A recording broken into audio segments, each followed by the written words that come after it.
CAPFAC 2023 mission 250 plus. Today we will see day number 2। So इस पूरी series को जो भी आप ऑनेस्टली करोगे तो I hope obviously at least 30 plus आपके मार्क्स इंक्रीज जरूर होंगे। ये प्रोवाइडेड कंडीशन मैंने आपको फर्स्ट डे में बताया था कि कुछ कैंडिडेट्स ऑलरेडी आप ये कहोगे कि मैं तो पहले से ही 300 लाने के लिए ला रहा हूं, तो क्या मेरे 30 बढ़ेंगे? नहीं, उन लोगों के लिए एक्सेप्शन है। जो कैंडिडेट ऑलरेडी बहुत अच्छे कंडीशन में हो, जिनको लगता है कि ऑलरेडी हम टॉप 10 टॉप 5 में आने वाले हैं, ये उनके लिए कारगर नहीं है। लेकिन उन कैंडिडेट्स के लिए जिनको लगता है कि हम अभी रिटन में 200 ला रहे हैं टोटल, या 220 ला रहे हैं, 230 ला रहे हैं, तो ये इनके लिए ज्यादा कारगर है। ये वो एटलीस्ट है, आप 30 प्लस मार्क्स बढ़ा सकते हो दोनों पेपर को प्रॉपर बैलेंस करके। रियलिस्टिक टारगेट ऑलरेडी हमने बताया कि जो 150 का आपको पेपर 1 में 50 प्लस का टारगेट रखना चाहिए और पेपर 2 में 100 प्लस का टारगेट आपका होना चाहिए। फर्स्ट क्वेश्चन आज देखते हैं। Consider the following statements about 5G technology. 5G technology के संबंध में आपको निम्नलिखित कथन पे विचार करना है।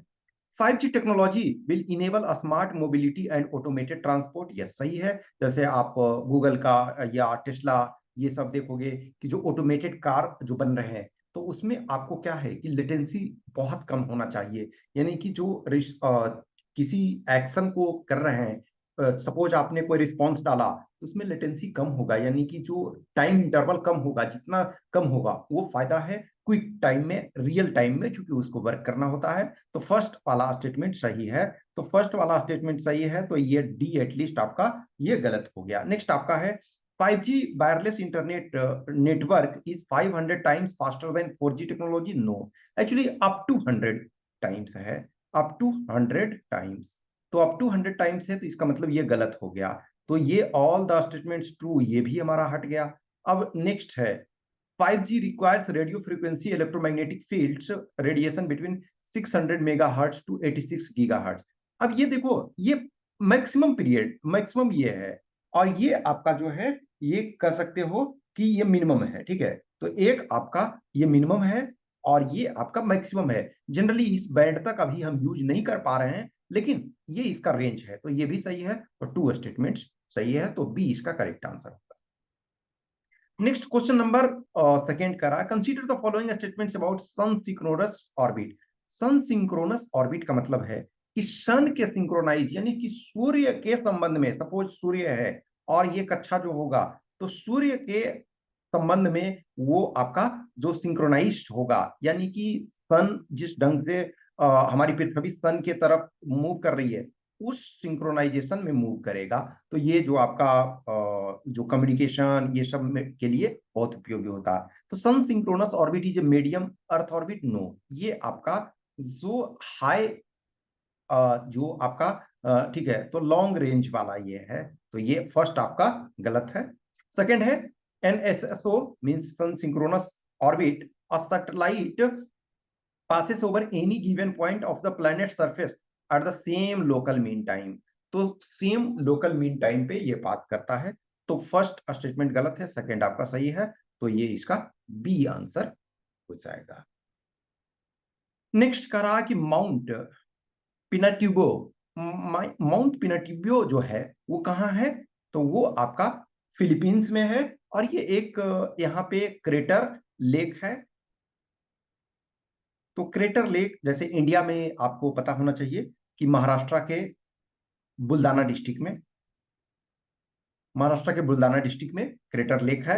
ओके, सो यहाँ ये भी आपका जो है माउंट पिनाट्यूबो, वहां पे आपका क्रेटर लेक है, तो सी इसका करेक्ट आंसर हो जाएगा।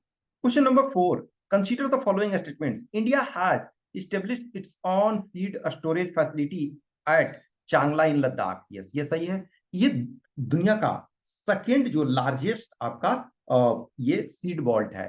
तो ये क्यों स्टोरेज फैसिलिटी दुनिया का जो लार्जेस्ट आपका है, तो वो आपका लार्जेस्ट जो है वो नॉर्वे में आपका है। ओके, और ये जो आपका सेकेंड जो लार्जेस्ट है वो इंडिया के लद्दाख रीजन में है। Storage facility so establish will be in the Asola Bhati, ये करा Asola Bhati wild life sanctuary. नहीं, असोला भाटी जो है वो आपका दिल्ली के आसपास है, और यहाँ टेम्परेचर आपका लोएस्ट चाहिए लद्दाख में जब है, तो ये तो नहीं होगा, तो सेकेंड स्टेटमेंट आपका गलत हो गया। जहां जहां सेकेंड है ये हटा दो तो आपका आंसर बन जाता है। Seed bank will help in maintain help to maintain genetic diversity and ensuring adaptability to changing environment। ठीक है, तो ये भी सही है, तो ये आपका सी। तो आप जान लो कि जो लार्जेस्ट है वो आपका नॉर्वे में है, इंडिया में जो वर्ल्ड का सेकंड लार्जेस्ट, तो सी यानी 1 और 3 से। नेक्स्ट है डिफेंस इंस्टीट्यूट ऑफ, हाँ एक और चीज है इसमें, ये इस वजह से कि फिफ्थ क्वेश्चन में एक आपका defence institute of high altitude research, ये जो आपका है defence institute of high altitude और प्लस प्लांट जेनेटिक रिसोर्सेस, ये आपका जो है bureau of plant genetic resources plus defence institute of high altitude research, ये दोनों मिल करके करेगा, तो ये भी आप जानो। अब ये देखो, तो यदि आप फोर्थ नंबर उसी से एक तरह से फिफ्थ आपका लिंक है, तो ये बी इसका हो जाएगा। नेक्स्ट आपका है बॉम्बे नेचुरल हिस्ट्री सोसाइटी के संबंध में आपका ये कौन से सही है? It is a government research organisation related to wildlife conservation. No, ये जो आपका है ये आपका एज ए एनजीओ है। इन 1883 में जो है वो आपका 8 पर्सन मिल करके इनको बनाया, फिर ग्रेजुअली अधिक से अधिक लोग जुड़ते गए, तो ये गवर्नमेंटल ऑर्गेनाइजेशन है नहीं। तो देखो फर्स्ट जिसमें जिसमें है वो हटा दो पहले। अब second, it has been designed as a scientific and industrial research organisation by the department of science and technology government of Maharashtra. No, जब ये एनजीओ है तो ये भी गलत हो गया, तो ये आपका अब D. It publishes state of the world's bird report every 5 years. अब ये नहीं भी जानते हो तो ये आपका सही होना है, तो डी इसका करेक्ट आंसर है। नेक्स्ट है Tripitaka are sacred book of which religion. तो त्रिपिटक जो है बुद्धिस्ट से है, ये आप इसमें 3 पिटक हैं, तो आपके कौन सा है? सूत पिटक। सूत पिटक जो है आनंद, जो इनके एक शिष्य थे आनंद, और दूसरा आपका विनय पिटक, विनय पिटक उपाली, और एक आपका अभिधम्म पिटक, अभिधम्म पिटक। ओके, तो ये आपका 3 है, तो सूत पिटक, विनय पिटक, अभिधम्म पिटक, तो ए इसका करेक्ट आंसर है। Question number 8, given below are 2 statements, one is assertion as assertion A and other is as region R। Mauryan administration emphasized on provincial administration। तो ये स्टेटमेंट सही है। मौर्यन तो एम्पायर था, तो जो सेंट्रल कमांड था वो आपका पाटलिपुत्र में था, लेकिन जो अदर और स्टेट्स जो थे, प्रोविंसेस थे, there seem to have been at least 4 provinces in the Mauryan administration such as Ujjaini, Suvarnagiri, Tosali and Takshashila. तो ये दोनों स्टेटमेंट सही हैं और एक्सप्लेनेशन भी सही है, तो ए इसका करेक्ट आंसर हो जाएगा। क्वेश्चन नंबर 9 है arrange the following venues of Buddhist council. Okay, so ये बुद्धिस्ट काउंसिल के संबंध में आपका ये कह रहा है।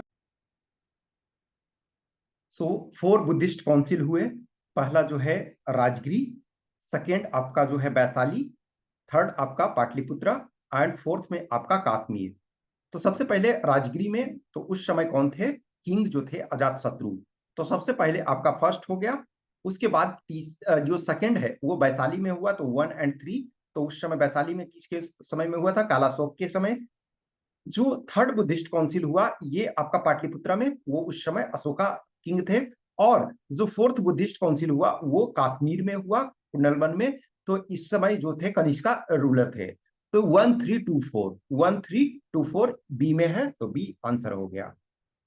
Next question number 10, which of the following statements is are correct about Hampi. Hampi के संबंध में कह रहा कि कौन सा से करेक्ट स्टेटमेंट है? Hampi is located in the Krishna Tungabhadra basin.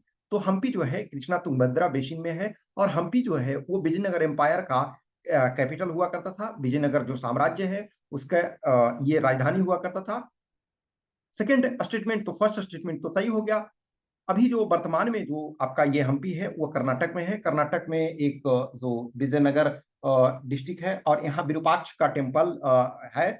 और जो विजयनगर के शासक थे, जो विजयनगर एम्पायर में 4 डायनेस्टी हुए, तो संगम सबसे पहले जो संगम हुए उसके स्टेब्लिश करने वाले थे जो हरिहर एंड बुक्का, 2 ब्रदर थे, हरिहर बुक्का ने स्टेब्लिश किया। संगम के बाद सलूबा डायनेस्टी आया, सलूबा के बाद तुलुबा डायनेस्टी आया जिसके कृष्णदेव राय थे, और फोर्थ जो लास्ट था अराबिदुल। तो ये आपको कभी कभी ऑर्डर में भी पूछता है, तो संगम, सलूबा, तलुबा और अराबिदुल।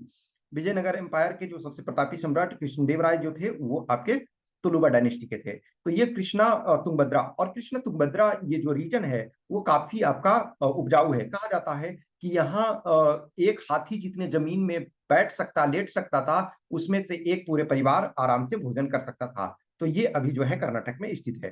तो और ये विरूपाक्ष के नाम से वो लोग शासन करते थे, इसी वजह से वो सिग्नेचर जो करते थे तेलुगु भाषा में श्री विरूपाक्ष के नाम से।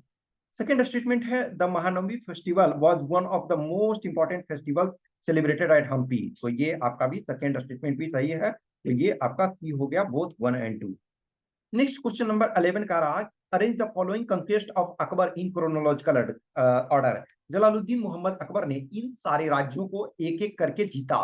तो इसके ऑर्डर आपको ये बताना है कि कौन से राज्य को पहले जीता गया। तो यदि हम चित्तौड़ देखें तो चित्तौड़ को जो जीता गया वो 1567 से लेकर के 1568। क्योंकि कभी कभी क्या होता था कि बैटल आप एक दिन का, लेकिन चित्तौड़ को जीतने के लिए क्या हुआ कि उसमें आपने सीज करके रखा, उसको आपने घेरा डाल करके रखा, तो इतनी जल्दी आत्मसमर्पण नहीं करेंगे। तो ये आपका 1567 से 1568 तक। कंधार जो था, कंधार 1595, मालवा मालवा 1560, और ये हल्दी घाटी 1576। तो सबसे पहले कौन सा है? 3। तो सबसे पहले 3, 3 के बाद आपका 1 हो गया, 1 के बाद आपका 4 हो गया, 2। तो 3142, 3142 किसमें है? बी में। तो बी आपका आंसर हो गया। क्वेश्चन नंबर 12 है, which among the following statements about the temple complexes at Nagarjunakonda are correct. Nagarjunakonda जो टेम्पल परिसर है उसके संबंध में कौन से स्टेटमेंट सही है? फर्स्ट स्टेटमेंट का रहा, most of the temple had their entrance to the east. Yes, ये सही स्टेटमेंट है। अब इसको आपको जानना होगा, अदरवाइज बहुत मुश्किल है।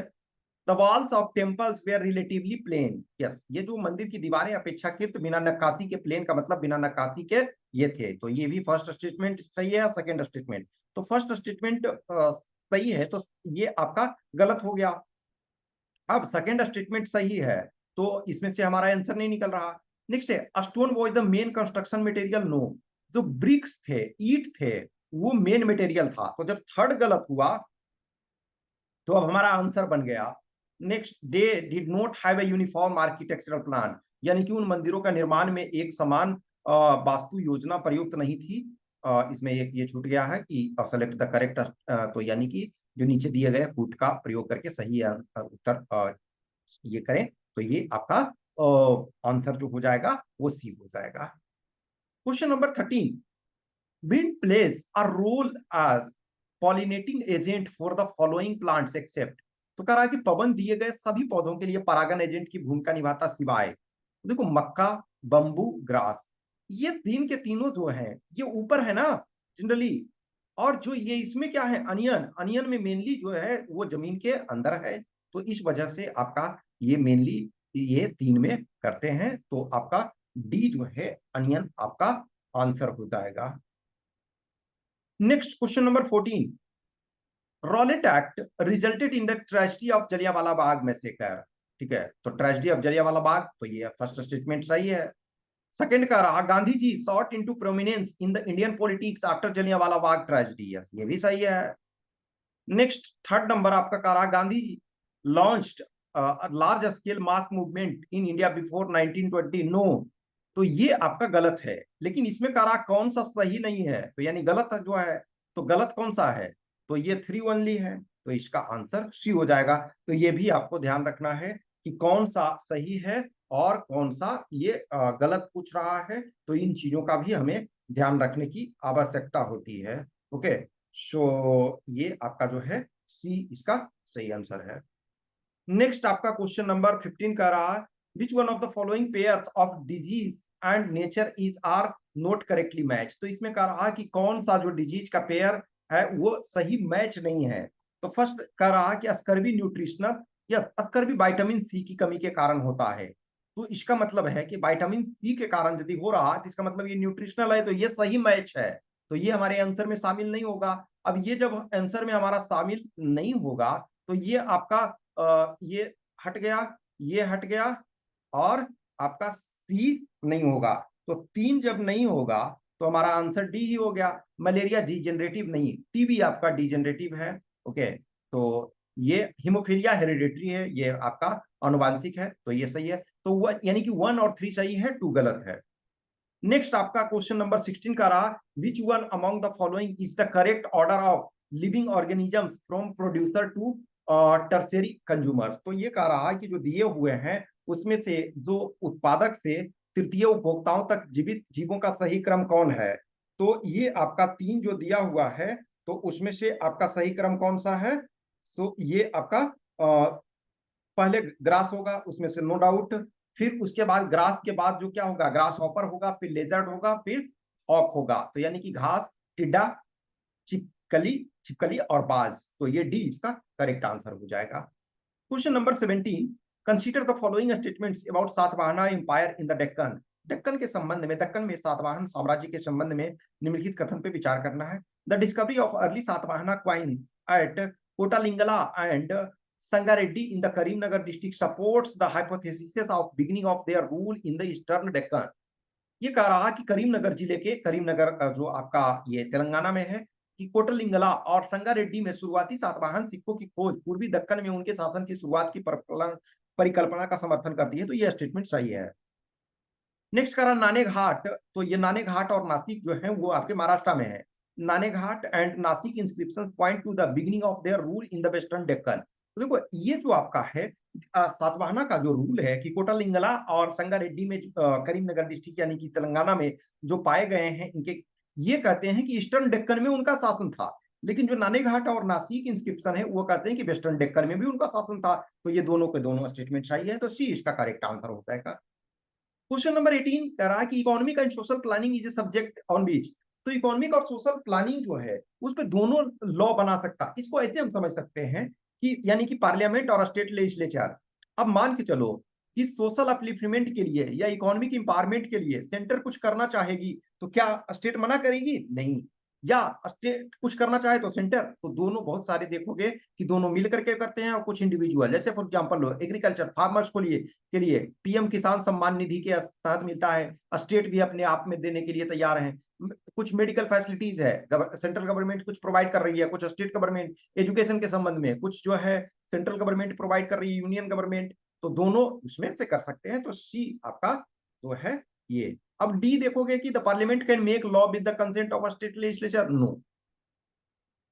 नेक्स्ट आपका moment of inertia of a body does not depend on. तो देखो मोमेंट ऑफ इनर्शिया जो डिपेंड करेगा किस पर, मास पे करेगा, शेप पे करेगा और एक्सिस ऑफ रोटेशन पे करेगा। ये सपोज ये है तो ये एक्सिस के रोटेशन पे करेगा, वस्तु के मास पे करेगा और शेप पे करेगा। तो 3 पे करेगा तो एंगुलर वेलोसिटी पे नहीं करेगा, तो सी आपका आंसर हो जाएगा। तो क्वेश्चन नंबर 19 का सी हो गया। नेक्स्ट क्वेश्चन नंबर 20 का रहा, which of the following are the instruments of parliament for the daily and periodic assessment of ministerial responsibility। जो मंत्री हैं, करा मंत्री स्तरीय जिम्मेदारियों के दैनिक और आवधिक मूल्यांकन। दैनिक का मतलब है कि डे टू डे, और आवधिक का मतलब है कि सर्टेन इंटरवल पर। जो ये किससे, question hours, yes question hours में क्वेश्चन पूछा जा सकता है। Next adjournment motion and calling attention motion, yes स्थगन प्रस्ताव और ध्यान आकर्षण प्रस्ताव, यस ये भी है।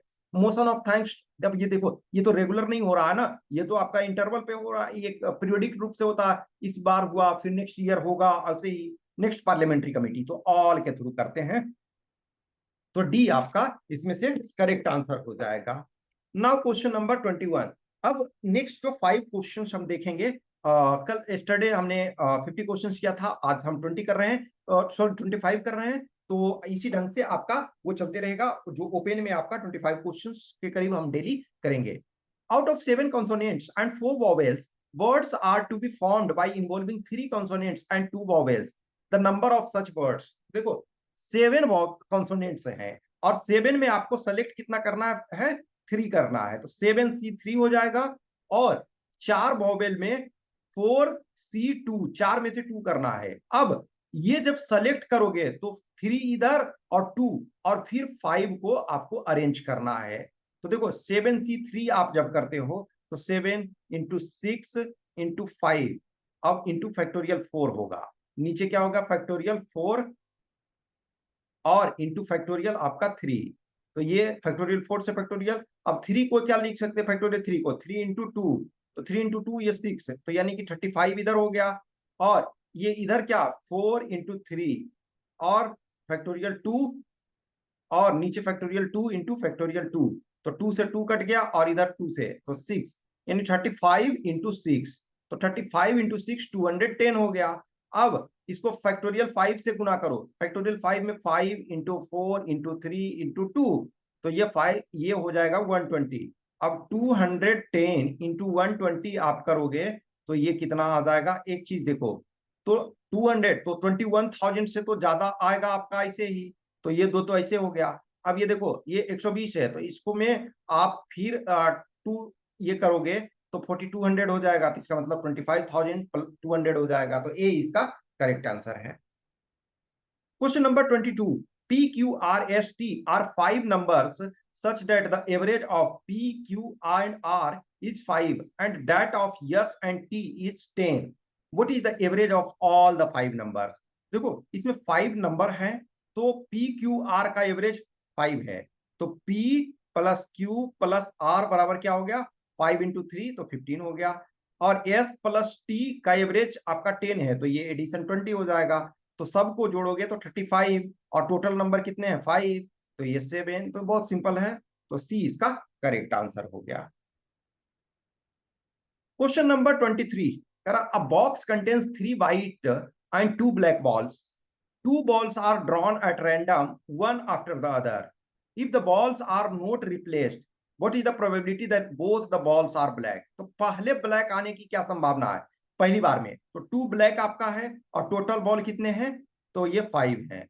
अब दूसरी बार में क्या है कि एक ब्लैक बॉल निकल गया, तो अब एक ही ब्लैक बॉल बचा ना, तो 1, और टोटल बॉल कितने बचे 4, तो ये 4 और 2 कट गया, तो 1/10, तो ये भी बहुत सिंपल सा था, तो ये आपका। अब मान के चलो इसको, इस क्वेश्चन को थोड़ा चेंज करो कि रिप्लेस करने का रहता, तो 2/5 इंटू आप करते 2/5, तो ये आपका हो जाता 4/25, तो ऐसे 4/25 हो जाता, ऐसे आपका 1/10 हुआ, तो 1/10 आपका आंसर हो गया, तो ये आपका जो है सी हो गया।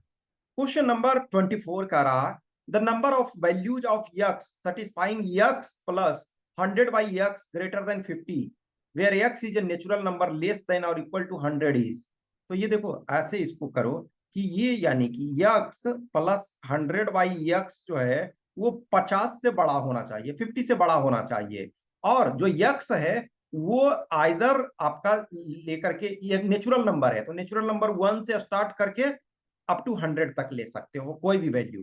तो अब इसको 1 रख करके देखो, तो 1 रखो प्लस 100/1, तो ये ग्रेटर देन 50 है, यस है इसका वैल्यू, क्योंकि 101 हो जाएगा। अब 2 रख के देखो, तो 2 प्लस 100/2, तो ये भी आपका मोर देन 50 होगा, तो ये भी क्राइटेरिया।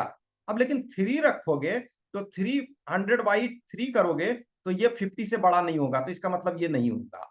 अब देखो यहाँ 48 रख करके देखो, 48 प्लस आपका 100/48, तो ये 50 से बड़ा होगा क्योंकि ये 2 पॉइंट समथिंग होगा, तो ये होगा 49 होगा। अब देखो यहां से लेकर के 100 तक सारा नंबर हो जाएगा, तो इसका मतलब क्या है, इधर 2 नंबर हुआ और इधर 100 में से 47 माइनस करो, तो 100 में से 53, तो 53 और प्लस इधर 2, ये सॉरी इधर 2, तो 55, तो 55 ऐसे नंबर हो गए, तो सी इसका करेक्ट आंसर।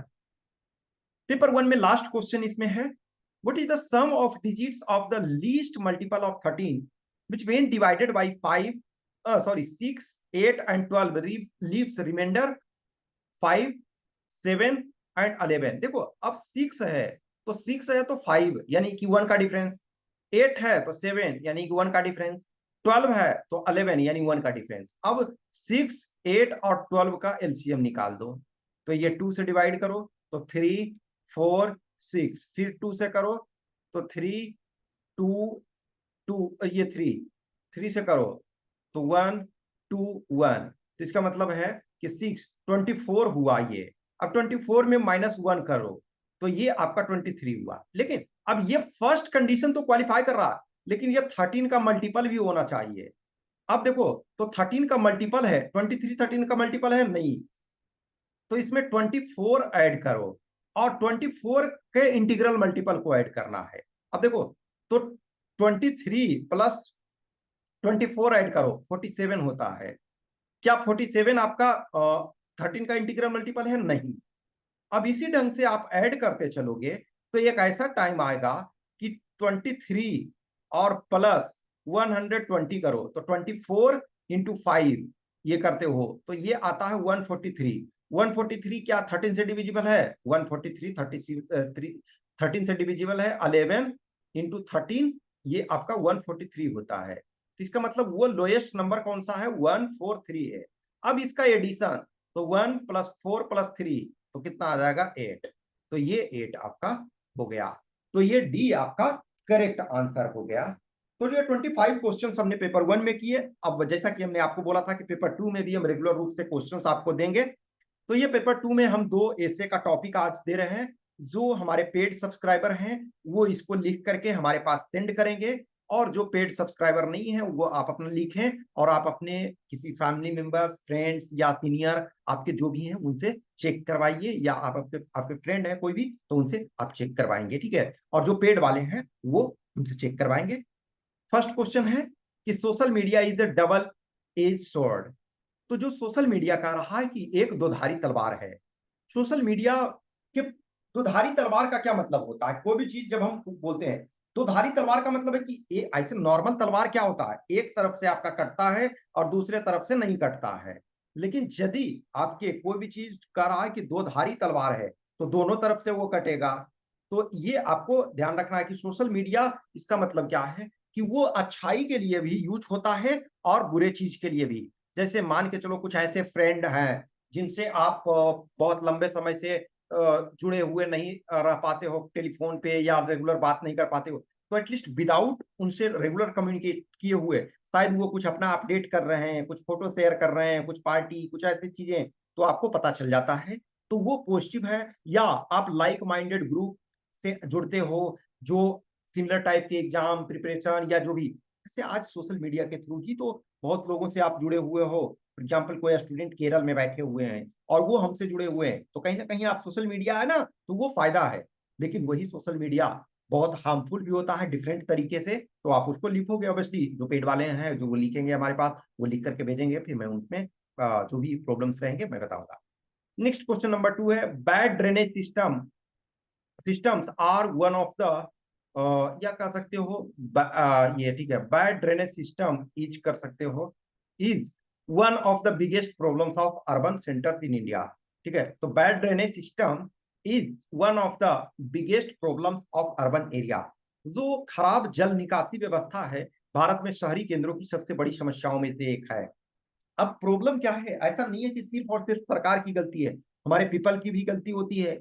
आपने घर बनाया, आपने ड्रेनेज सिस्टम अच्छा नहीं किया, अब ड्रेनेज सिस्टम है उसमें आप सॉलिड वेस्ट भी डाल दे रहे हो बहुत सारी, तो चौक हो गया, प्लास्टिक डाल दे रहे हो, प्लास्टिक इतना बड़ा प्रॉब्लम क्रिएट कर रहा है। तो जो ये समस्या है तो इसमें आपकी सरकार की तरफ से भी आपको प्रॉब्लम्स ये देखना है, और जो पब्लिक है उनके तरफ से भी प्रॉब्लम देखना है। तो दोनों ये चीज जो है बहुत बड़ी समस्या है। अर्बनाइजेशन को हम रोक नहीं सकते हैं एक तरह से अभी फिलहाल के लिए। अब कमिंग डेज में मे बी रिवर्स अर्बनाइजेशन हो, वो दूसरी चीज है। लेकिन अभी फिलहाल के लिए अभी आप अर्बनाइजेशन का जो रेट है वो रहेगा, अभी एक्स्ट्रा लोग, अधिक से अधिक लोग अर्बन एरिया में शिफ्ट होते जा रहे हैं और ये कंटिन्यू चलेगी। तो आप उसको रोक नहीं सकते हो, लेकिन हम बेटर तरीके से उसको मैनेज कर सकते हैं। और उसमें से बैड ड्रेनेज सिस्टम जो है एक बहुत बड़ा इसका प्रॉब्लम है, तो इस पर भी आपको लिखना है। तो दो ऐसे टॉपिक यहाँ हम दे रहे हैं। धीरे धीरे हम जो टॉपिक्स जैसे हमने बोला है कि 50 के करीब हम ओपन में प्रोवाइड करेंगे, और जो पेड वाले हैं उनको 100 ये मिलेगा, ठीक है, टॉपिक, और उसको लिखेंगे तो 50 उसमें से टोटल 50। अब 100 को चेक करना बहुत चैलेंजिंग काम होता है, तो लेकिन उसमें से कुछ जो है वो हम चेक करेंगे, और कुछ जो है वो नॉर्मल हम उनको और एक्सप्लेन करेंगे। जैसे जैसे आगे और चलेगा तो मैं चीजों को और पेस जो भी है वो बढ़ाऊंगा, जो मैंने बोला है वो मैं आपको करने की कोशिश करूंगा। ओके, सो उसके बाद कुछ भी क्वेश्चन क्यूरी डाउट्स होता है तो आप मैसेज कर सकते हैं इस व्हाट्सएप नंबर 8527146498 या टेलीग्राम नंबर 7404909669 पे। Okay, thank you.